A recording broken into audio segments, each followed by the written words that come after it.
Dear friends, welcome to the concluding discussion in the unit on still photography in the ongoing course of journalism and mass communication. In the previous lectures, we talked about the evolution of photography, the camera and its components, and some related subjects. In the present discussion, we shall take up the actual exercise of taking press photographs, the various kinds of photographs and situations which press photographers have to face in their day-to-day working. To begin with, let us understand that generally there are two kinds of photographs that are required in the newspaper industry. One is the routine photographs and the other is the feature or special photographs. So, first we take up the routine set of photographs. The ordinary poses a particularly troublesome challenge for the press photographer.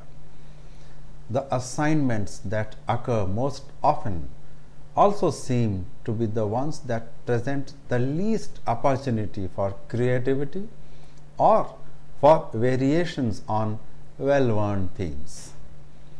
The result is news photograph cliches that any press photographer with a minimum of experience can easily get on any given day.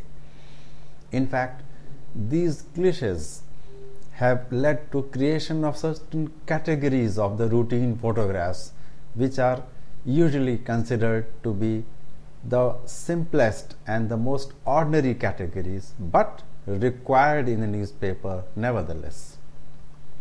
Category 1 is the group photograph. It includes visuals such as people who are newly elected office bearers of an organization, speakers at a conference, or committee members standing against a banner posing for a photograph to be shot by the press photographer who is invited for this special purpose. Category 2 is the winner kind of photographs. In such a situation, usually there would be somebody handing over an award and there will be somebody who will be receiving it, and there will be someone or some more people who will merely look on the ceremony.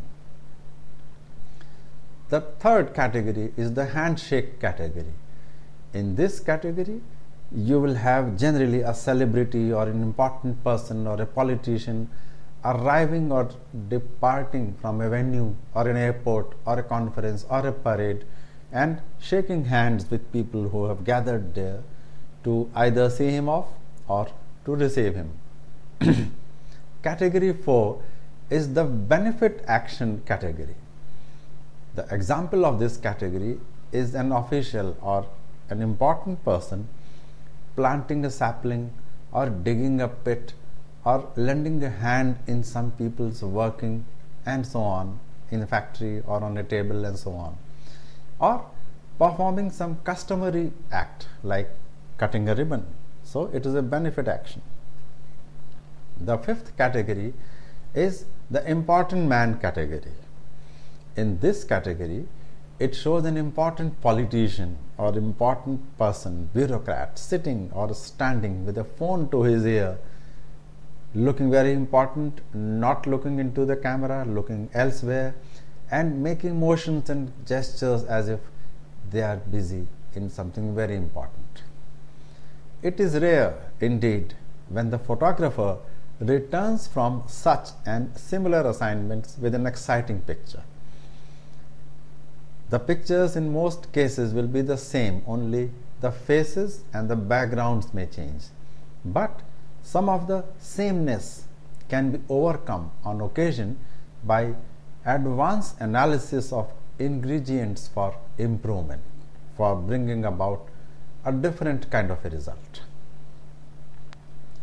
Another element to be thought about when settling down for a subject is the setting.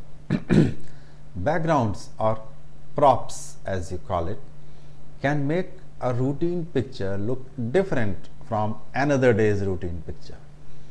The setting, of course, should have some readily apparent relationship to the individual or the group that is photographed. Objects in the foreground or background can help in storytelling and also in composition. Using different camera angles can also bring about an element of newness or a sense of urgency in a routine photograph. A switch to a low, high, or side viewpoint may help, but such alternatives must be used with caution and not too frequently, otherwise, every routine picture will start looking a special picture and the effort will dilute, and even the special picture will start looking like a routine picture. So there will be nothing else left to be done. Similarly, posing by the subjects in a routine activity may also infuse novelty. While some subjects may pose themselves, others may need some guidance by the photographer. But this guidance should be minimal. The longer it takes to pose the subjects, the more uneasy they become. Tight poses of groups kept to a maximum of 5 or 6 persons are most desirable, and individuals and groups should be given something to do with their hands or with their minds. Conversation will often ease the tension and establish a rapport between the photographer and the subject or subjects. The pose should usually make the faces easily recognizable, but this is always not necessary with celebrities especially. In case of spot news, the overwhelming demand of the news editors is to get a picture of what is happening, or to use a famous phrase, shoot what won't be there later. Technical excellence is required in the finished print but not essential. Good composition will help here as in any other picture, but waiting for it may produce only wasteful excuses for the city editor instead of pictures. His lack of control in other areas can be balanced somewhat by certain fairly standardized procedures. First of these is pre-focusing, a term which covers two related techniques. In one form of pre-focusing, the photographer focuses on a substitute object at or near a point which he expects his real subject to appear at.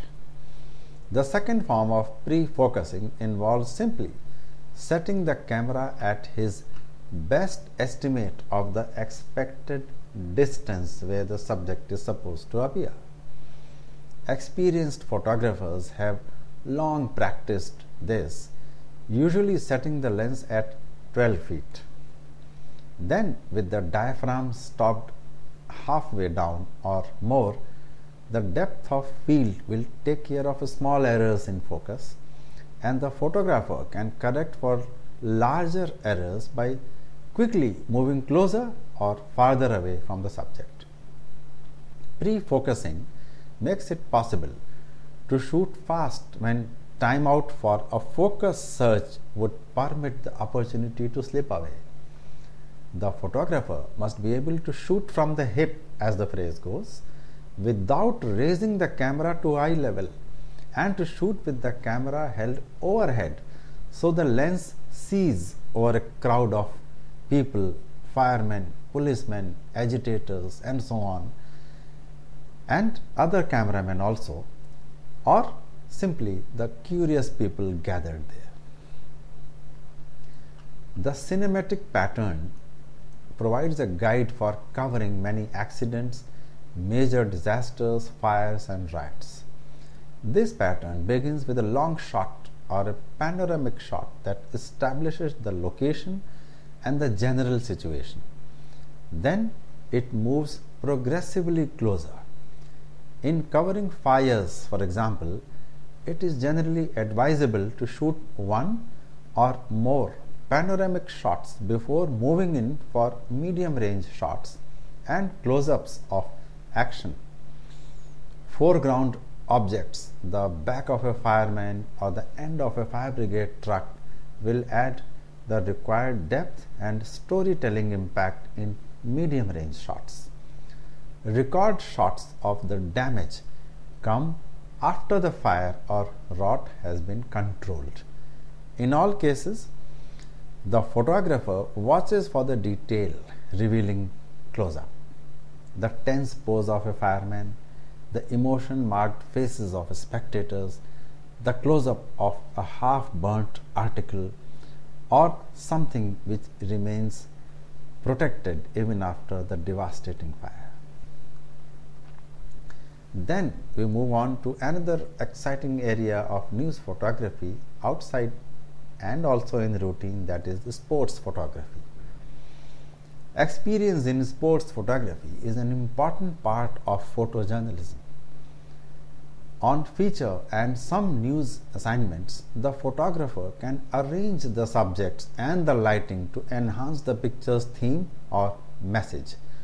But the value and interest of the sports page picture often depends on the photographer's split-second timing and the ability to recognize good pictures in time to catch them on film.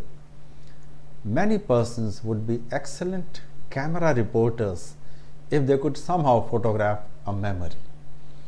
The photographer must act in the same instant that he sees the possibility, much the same as a racing car driver reacts instantaneously to avoid a crash.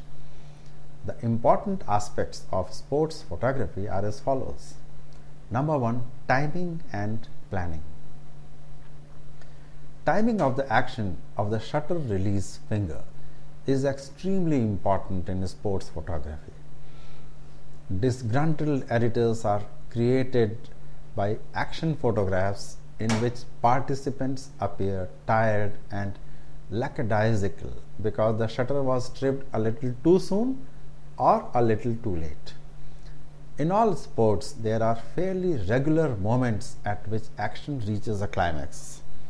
These moments are expected but are always thrilling and give each sport its spectator appeal.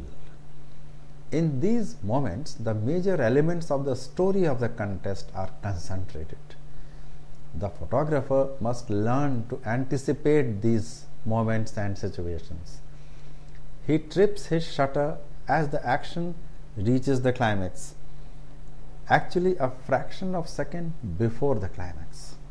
This anticipation, coupled with the reaction lag between telling himself to shoot and the actual tripping of the shutter, will most consistently produce negatives and pictures that would contain climactic actions rather than the anticlimax, which would happen a second later or a second earlier. The shot which halts the motion or a fraction of an instant before the climax imparts a greater feeling of continuing action, builds up a momentary suspense which the reader quickly relieves by reading the outlines to learn what happened as a result of the picture climax, like a leg or a hand or a bat raised in midair or a ball caught in midair just before it hit the bat, and so on. Photographers who have made the greatest names in sports coverage have first become knowledgeable fans, but not emotionally involved either through actual participation or by studying the rules and keeping up with day-to-day developments on which team is doing what, and by knowing the proficiencies of individual players. Through an understanding of team tactics, the photographer keeps a step ahead, preparing for what is likely to come next by getting into position for the best possible camera angle. Many persons attribute great sports photographs to mere luck. This cannot possibly be the philosophy of sports photographers who consistently turn in good pictures week after week. They cannot be lucky all the time. Their luck cannot hold for such a long time. It means there is some effort behind it. The odds are against the man who depends on luck for his livelihood. Occasionally, luck will play a part, but the percentages favor the photographer who plans rather than depends on Lady Luck to smile on him. A 3-point formula used by many successful photographers includes these points. Number 1, first of all, know the sports, be interested in it. This will eliminate most of the need for luck because you will know what is happening and when to anticipate. Number 2, make a plan. This must contain answers to questions such as, where will I cover this spot from? What do we want today? We got a picture yesterday, so what it's going to be now? And the third is anticipate. The only basic thing about anticipation other than knowing the sport and knowing where they play is the anticipation of focus. So how to go about it? Almost all good photographers will get to the event early. If it is an event that takes place within a certain area, he will mark certain key spots or points where action will take place, mark them in his mind on his foot scale so he can quickly change to one or the other and be ready to shoot when it happens. In fact, experienced photographers actually calculate the number of steps they have to step backwards or leftways or sideways from a chosen spot where they can get the best angle for the action that is taking place in front of them. So this brings us to the subject of camera angles. The camera angle is a very important part of the plan for making dramatic sports pictures. Usually with football, basketball, cricket, hockey and horse racing, a low camera angle puts more impact into the final picture. Two different camera angles are almost equally desirable for good football coverage or field sports coverage. The most widely used is from the sidelines. The other is high atop the grandstand or from the press box itself. Several minutes spent in pre-focusing for expected action at different points on the field will result in a higher percentage of sharp images.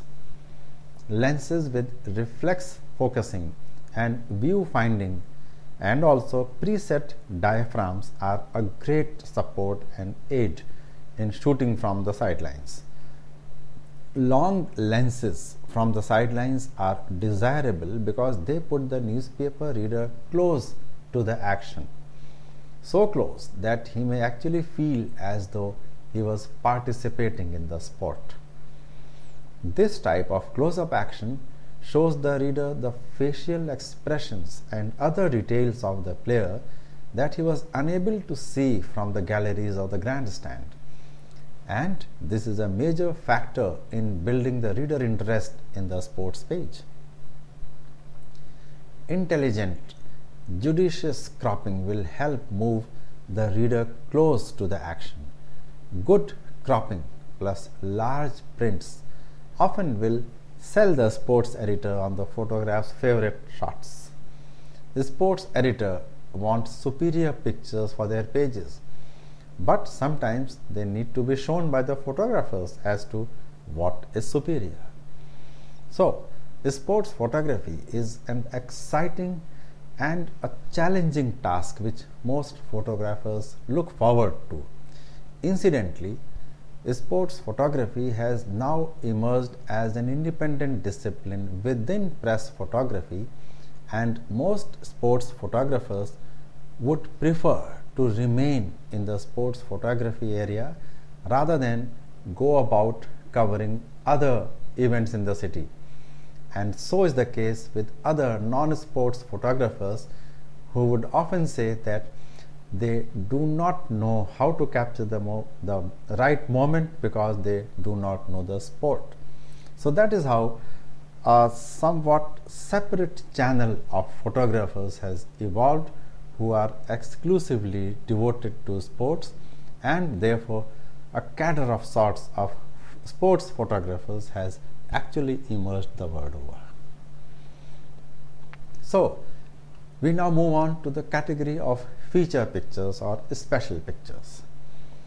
In fact, an increasingly larger percentage of pictures published in daily newspapers fall into the category of features.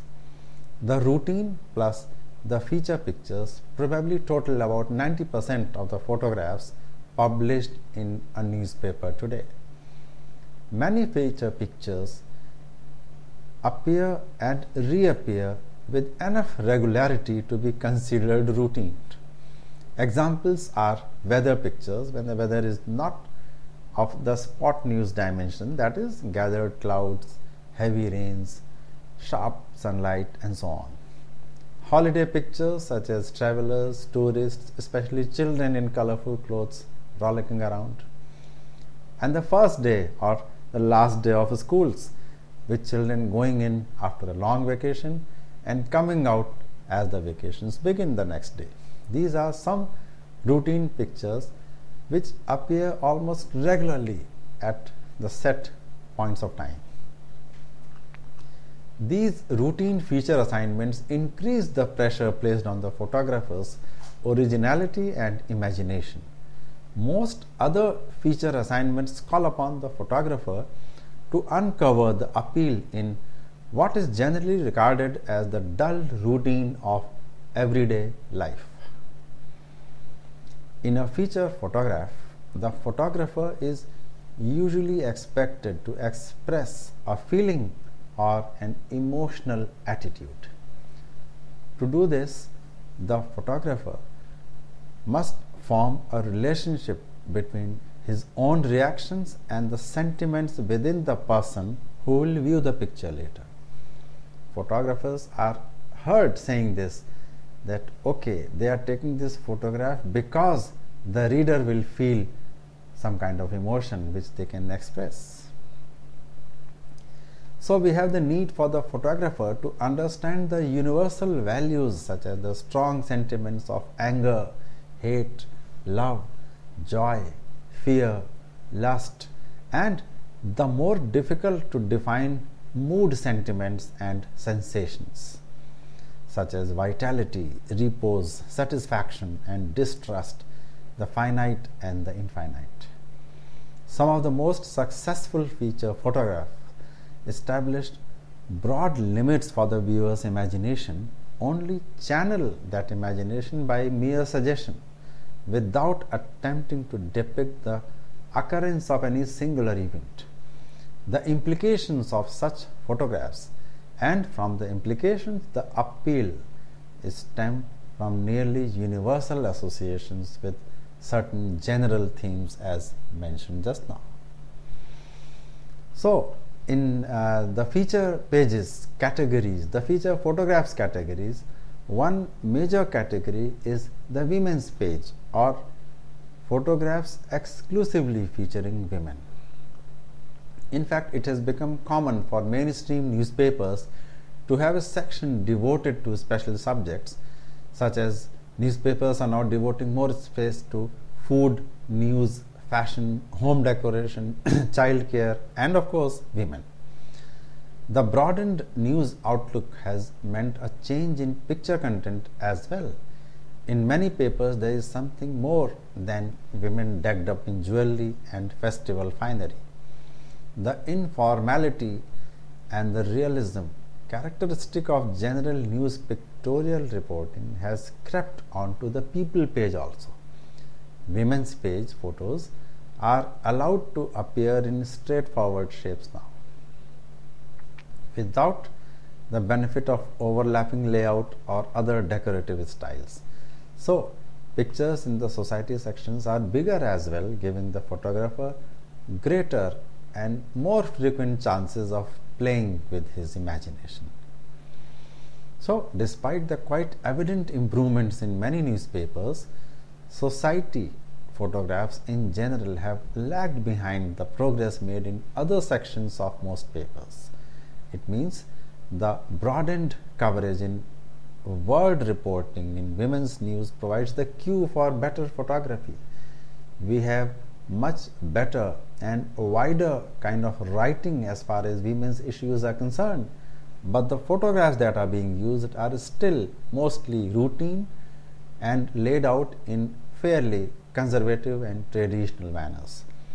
So, food, fashion, home, decoration and children continue to be excellent subjects for photographic reporting, but somehow when it comes to routine, it's either the glamorous side which is highlighted, or it is a very routine and dull picture of women working, women walking on the street, women working as laborers or in fields, and the creativity is confined to certain stock shots. It has to be broken by the photographer, and it can be done only when the thoughts expressed in words are understood by the photographers. One reason for this could be that not many women photographers are to be found in the newspaper industry. So, the next category is food photographs. Readership studies have shown that readers' view of the newspaper jumps significantly when a word feature about food is accompanied by a photograph, especially when the picture is printed big enough to give full impact. Food pictures are required to have an appetite appeal. A cake, for example, should be shown on a table as the person who has made it is about to serve it. It is even better if a veg has already been cut and placed on a plate as an invitation to the reader. The same thing happens in case of food that is prepared, ready-made, fruits, vegetables and so on. Close-ups are considered to be routine and a must, but the color and light that falls on the food objects in front are considered to be something that has to be managed by the photographer. Fashion photography. In fashion photography, the basic objective is to show what the dress or coat or trousers or skirts or what other apparels look like on the person of the model who is wearing it. Many male photographers may find the word of fashion bewildering and glamorous and exciting, and they should accept guidance from the fashion editor or the magazine editor to understand fashion terms. Otherwise, all fashion photographs would tend to look flat. The story told by the fashion photo should include the basic silhouette or the shadow game of the dress. Backlighting is supposed to help emphasize the shadows, but shadows on the face of the model and the front of the dress must be filled in with reflectors or flash. The picture should indicate what sort of activity the dress is intended for, such as sports, streetwear, informal or formal evening wear. It has to be achieved through appropriate setting and accessories, but the background must not dominate and emphasis must remain on the dress. Some busy fabrics need plain or out of focus backgrounds, and the sky is one of the most appropriate backgrounds for this kind of photographs, especially for sportswear. In fact, most fashion shots gain in effectiveness if they are taken outdoors. The texture and pattern, if any, of the fabric should be evident, and the dressmaker's details of stitches and cuts and so on should be emphasized, usually by manipulation of the lighting.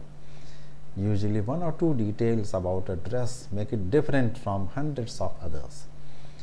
As most of you must be familiar with, fashion photography has grown into an independent section of photography itself, because such photographs are not only used in newspapers but find a bigger market in magazines, other niche interest publications, and of course in online journals.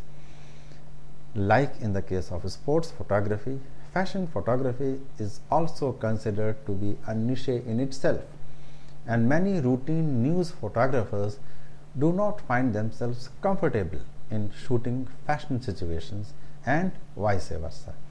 So here also a separate cadre of sorts has evolved of photographers who specialize in fashion photography, close-ups, fashion shows, ramp shows, stage shows, and so on. Next category is interiors, or objects which are kept in offices and homes and workplaces and so on. Like fashion photography, shooting home or office interiors puts the emphasis on special techniques. Best results are often achieved with the wide angle lens and the view camera with its extra tilts and shifts. Most rooms have special points of interest that should be emphasized in pictures. The photographer must often add extra lighting effects, but with care, so as to avoid destroying the usual appearance of the room.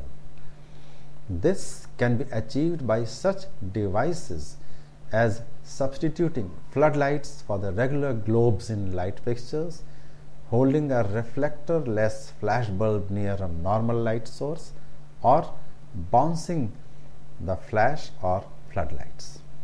Stories and pictures showing homes of the wealthy have high reader interest, as have the text and photo reports about modest homes which have been cleverly decorated.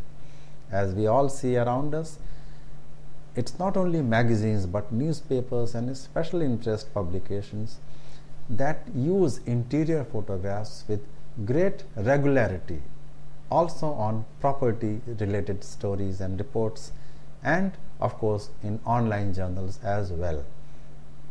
In many cases, interior photographs are used to highlight certain points in any other stories also, especially when the stories or the news reports are about business related subjects that have a reference to the objects shown in the interior related photograph.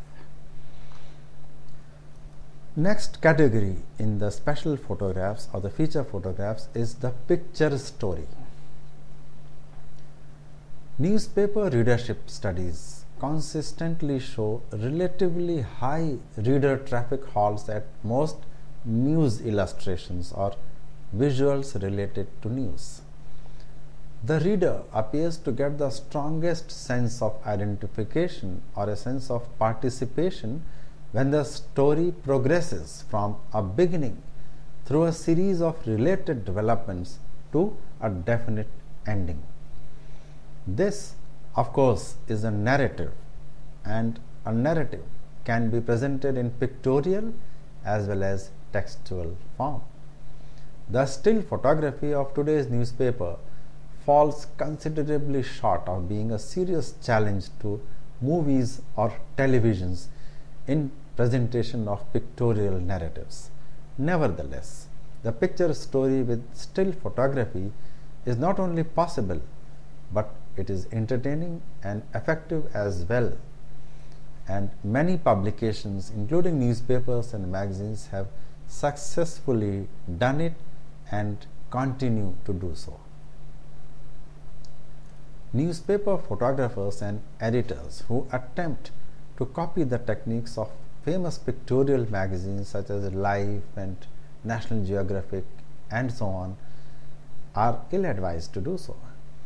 Space dimensions and other publishing factors are obviously not the same in a magazine and a newspaper, but newspaper men can study and adapt the magazine techniques so as to make them fit in a newspaper page, where an element on a page is generally not taken or treated in isolation.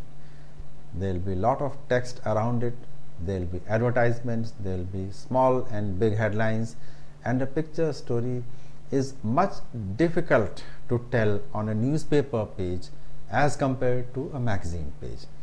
So, what is a picture page? A picture page in a newspaper is a common, but the picture story is still rare to be used. In most newspapers, actually, a picture page is a miscellaneous jumble of photographs that serves little good purpose except to provide an easy and quick way for the editorial desk to fill up a page when there is a sudden fall in advertising, or the day is dull and no news is forthcoming, or there is nothing worthwhile to fill up the page with. The variety page often serves one bad purpose. It robs other pages of good feature photographs or the arty kind of pictures. Readership studies show that reader interest is heavy on picture pages generally, but there is a good reason to suspect that such interest is often undirected and hit and miss kind of reader traffic, which may stay on the picture page if the pictures are good. Otherwise, readers may completely skip one entire page. The individual reader's eye probably misses more than it hits in the jumble of unrelated and actually competing pictures on a page. The eye flicks over the page, maybe stops briefly at one picture, perhaps reads the caption for that picture, and then it is gone, moving ahead to another element. The page, a general picture page that is generally thrown together hurriedly from a stock of pictures to be filled up at the last moment. The stock is actually accumulated over a period of several days waiting for this kind of an emergency, and the ones that happen to fit together in the rectangular form are used. Those that do not fit in such a form are not used. So the pattern of the page is entirely accidental and entirely unrelated to any of the subject matter presented in the pictures. Well, this is not an accurate description of the methods used by all newspapers, of course, but it is something that happens very frequently with most newspapers. In fact, the same purpose can be served by related pictures on a relatively timeless local subject with a bit of careful planning. The picture page then can present a unified appearance on a subject of local interest that will not only attract but most likely hold the reader's eye. So, three types of picture groups are identifiable for a special photo section. One is the picture sequence, the other is the picture essay, and the third is the picture story.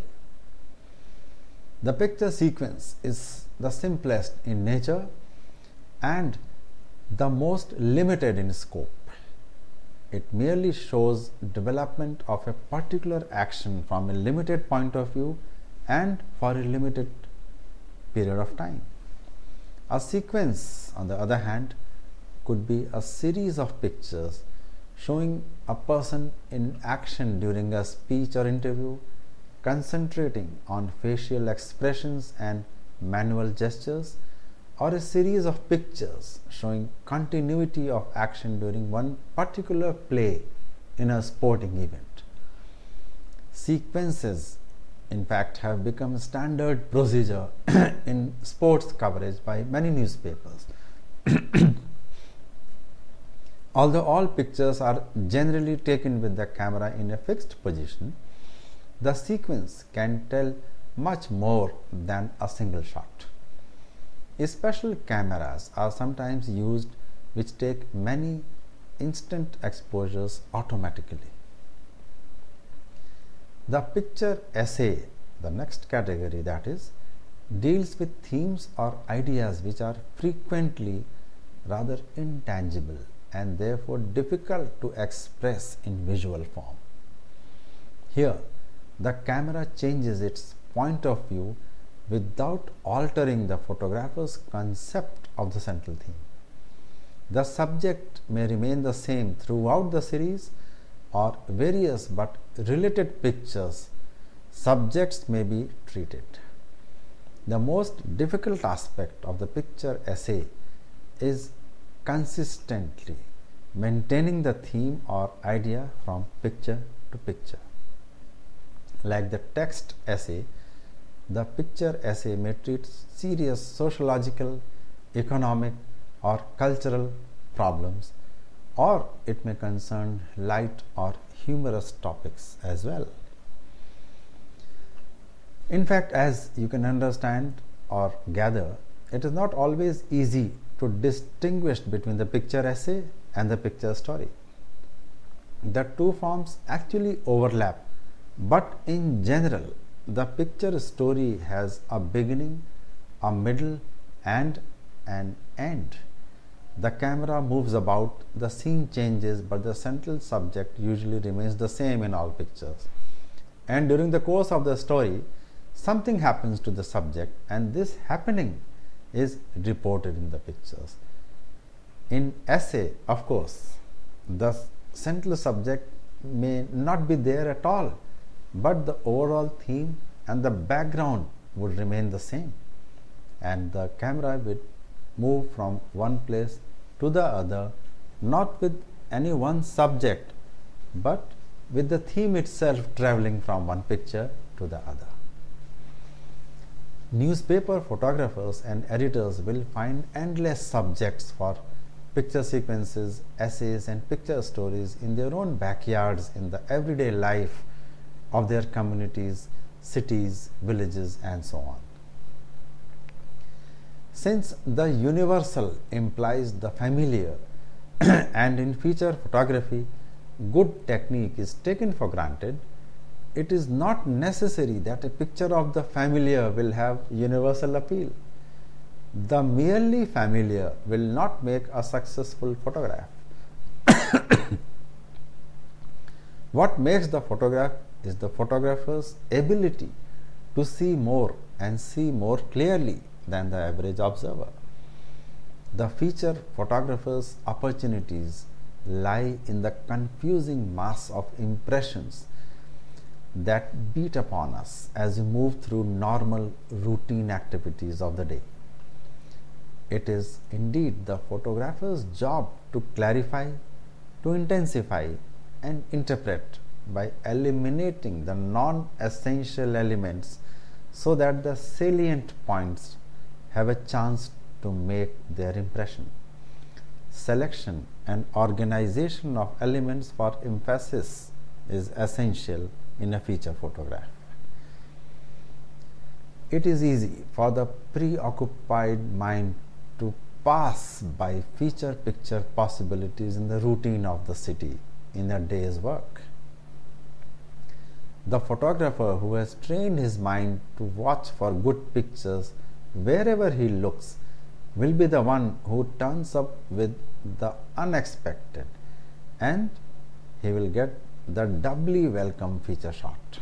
It can be something on the side of the road, outside a building, inside a market, inside a multiplex, outside a cinema hall, in a field, in a park, and so on.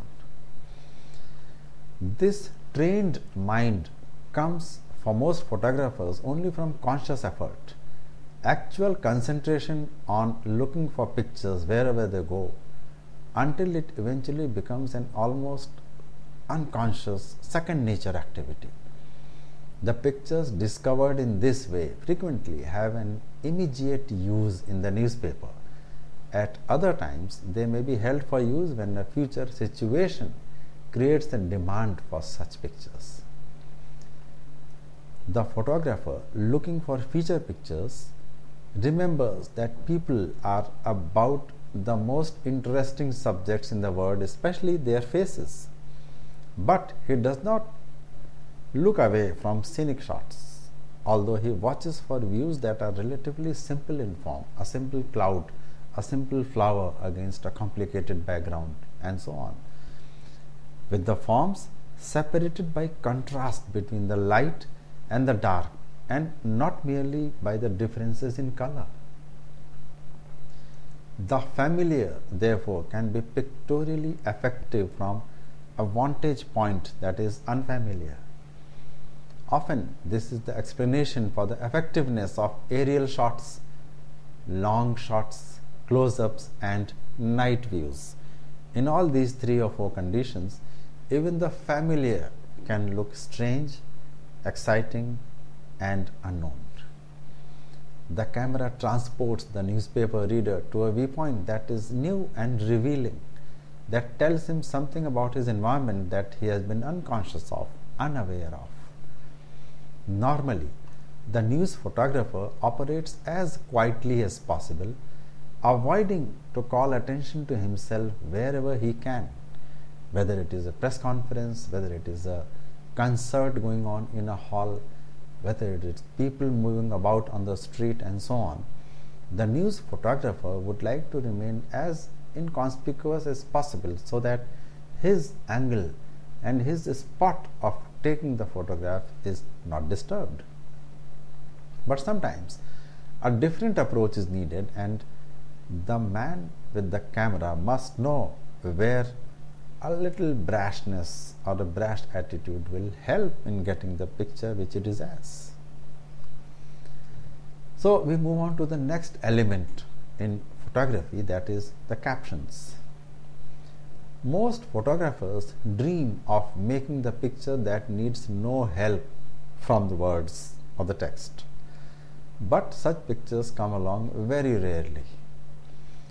Words are sometimes needed to direct attention gently, softly to the meaning of the picture, and almost always needed to fill informational gaps, since most situations contain non-visual elements.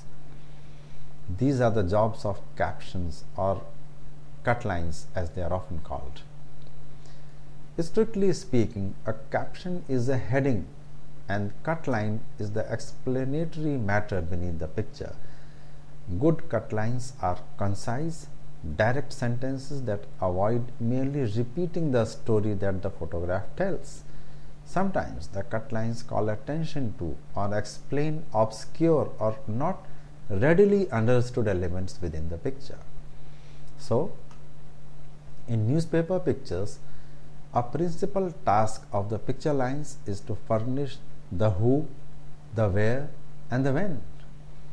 It is the photographer's responsibility to see that the information he supplies to the caption writer is accurate, with the right spellings, right nomenclature, right facts and figures, and so on.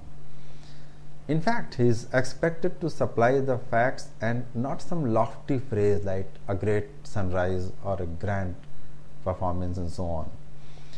So the picture has to be a true reflection of what it wants to convey, rather than the photographer wants to push it, because the picture cannot push by itself.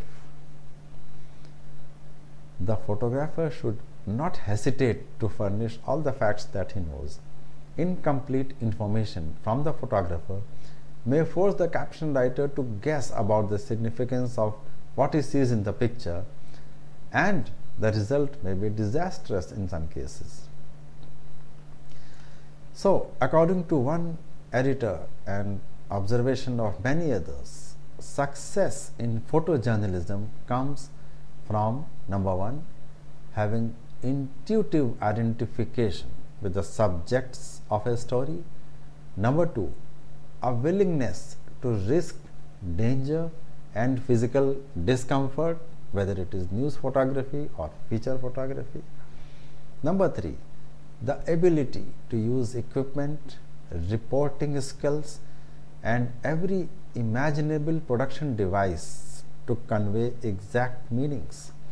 Number four, ability to plan for the expected and also the unexpected. Number five, luck, which means being like a good part of a good team that forces its own victory without the players really working for it. Number 6, knowing when to be bold and brash and when to tread softly in the course of his work. Number 7, the ability to share with the reader a sense of participation, whether in mountain climbing or street fighting or in the more familiar adventures of everyday life, like people lining up to fill water from a roadside tap, or people standing in a queue to get tickets or rations, or children playing on a street when there is a strike and there is no traffic on the road. An unsatiable curiosity and features like physical stamina, mental stamina, and agility, and a persistent search for something better is what will help a photographer get good feature and news photographs. It must be remembered at this point that the basic qualities required for getting a good news photograph and a good feature photograph are almost the same. It is only a question of the attitude and the purpose with which a photograph is taken that will make even a news photograph a very good feature photograph, and vice versa. So this brings us to another interesting related topic of art versus technique. It is one significant area that must be understood in this part of the study, that is the borderline between technique and art in press photography. When the photographer's sole intention is to make a picture for documentary purposes, then the only concern is with technique. However, a great news photograph may not be very good from the artistic point of view. This comparison and assessment is constantly made in the newsroom, as every contribution of a press photographer is taken to be a test of his capability. The photographer determines what he will photograph and how, but when making all preparations, he must certainly and constantly bear in mind the creation of suitable technical conditions for the successful course of all physical and technological processes. The catching itself of the latent picture on the sensitive layer of the photographic material of the film roll or the CCD of a digital camera is a technical matter already, just as the developing and fixing of the film or the adjustment of the JPG document in the case of digital camera. From the artistic aspect, the taking of pictures basically ends with the pressing of the button.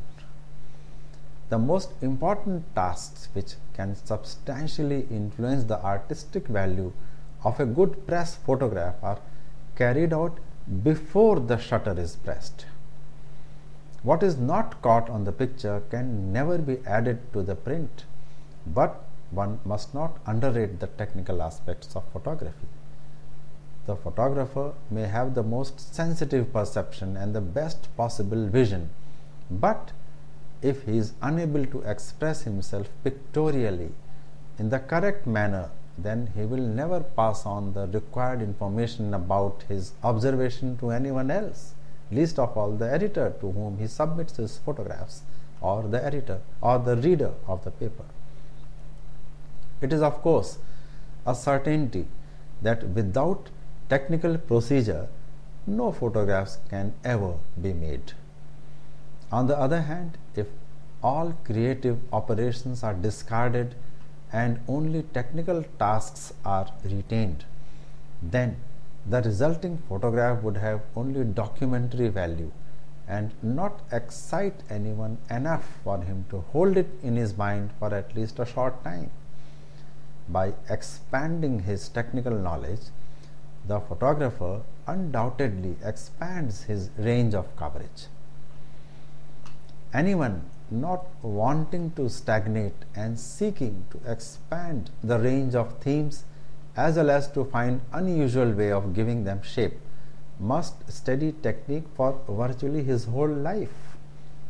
Knowledge gained in this manner is something quite different from the study of the technique for its own sake, which the amateurs often do in their admiration of modern equipment, like when somebody gets a digital camera, children or young people, they would like to know every function that is associated with it, but not many of them can take good photographs out of it.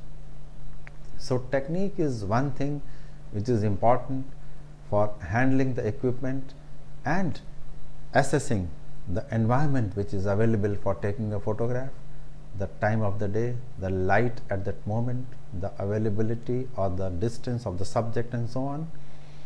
But art is something which happens in the mind of the photographer, regardless of the type of camera he is using, regardless of the subject in front of him, and of course regardless of the time of the day or the amount of light. It is certainly not accidental that most photographers whose individual styles had made a name for them had a sense of harmonious combination of deep knowledge of technique and sensitive perception. The innovative use of existing equipment frequently enabled them to expand the limits for taking pictures substantially more than did the average photographers.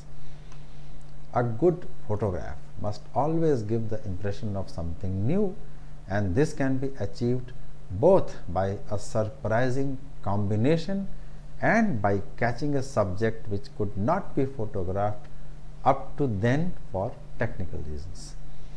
Since the backbone of press photographs are live shots, there has to be a greater universality about them so that the life in them can be understood by every viewer regardless of place or language.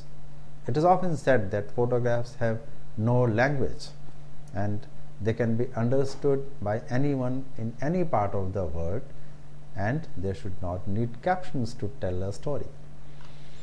Most readers almost subconsciously look for such photos on a page, which sets them thinking about how the scene they are witnessing would be continuing or what happened before this photograph was taken and so on. So, live shots can be made while observing extraordinary events such as natural catastrophe, military conflicts, demonstrations, etc., or the ordinary life of completely unknown people. Somebody going about his work in a local train, in a bus, on the road, and so on. Among the live shots of exceptional and ordinary events, there is no hard and fast borderline. The classic variant on the threshold between the two is sports photography, which is both routine and special at the same time. Thus, as is evident from the reasons cited here, the use of art and technique is not one against the other, but rather one with the other simultaneously, since life is a moment that has to be captured as artistically possible, for which the right technique must be deployed. So, to conclude the topic, we must take a brief look at the code of ethics for press photographers, which includes all aspects of art, technique, equipment, and so on. This code is slightly different from the ethics of photography, which we discussed some time ago, because in India there is no separate code of ethics for press photographers nor any professional standards. Therefore, anyone who owns or hires a camera can try his luck in press photography. It is precisely because of this that press photographers often get into trouble with officials, general public, and colleagues alike over issues concerning the way they work. At this point, it is worthwhile to know that there is a code of ethics laid down by the National Press Photographers Association in the US. This association, incidentally, is a professional society that promotes the highest standards in visual journalism and acknowledges the concern for every person's need both to be fully informed about public events and to be recognized as part of the world. It is to be noted that even though the code is meant for press photographers in the US, its language and content are almost universally applicable. Some of the points in this code say that visual journalists and those who manage visual news productions should be held accountable for upholding the standards of being accurate, comprehensive, and resist manipulation by staging photo opportunities. They should be complete and provide context when photographing or recording subjects, and they should avoid stereotyping the subjects which they are shooting.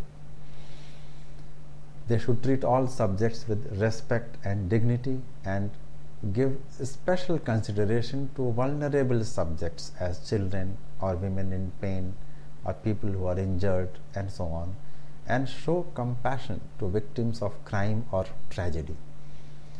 They should not intrude on private moments of grief and do so only when the public has an overriding and justifiable need to see that grief, that private moment of grief.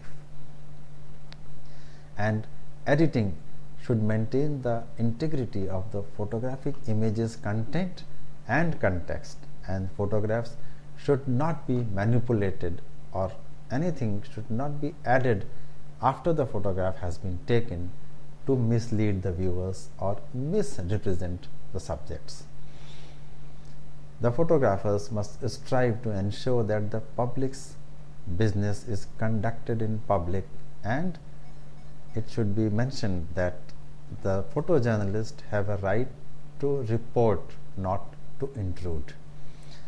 So, as is clear from this, a comprehensive code is desirable for photographers as well. As we have studied earlier, a code of ethics has to be in place which is voluntary and devised by the industry itself. So, with this observation, we come to the conclusion of this unit on still photography, and undoubtedly it is an exciting and adventurous subject that gives freedom to press photographers to be on the lookout for great subjects and come up with something memorable every time. The work demands high professional standards and a basic knowledge of journalism and the camera technique as well.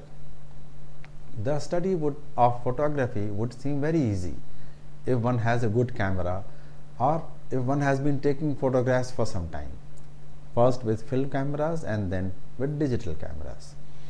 There are points which may appear theoretical at first, but they have to be understood fully if one wishes to improve their work. So, a new topic of study shall be taken up in the next discussion, and till then, all the best and thank you.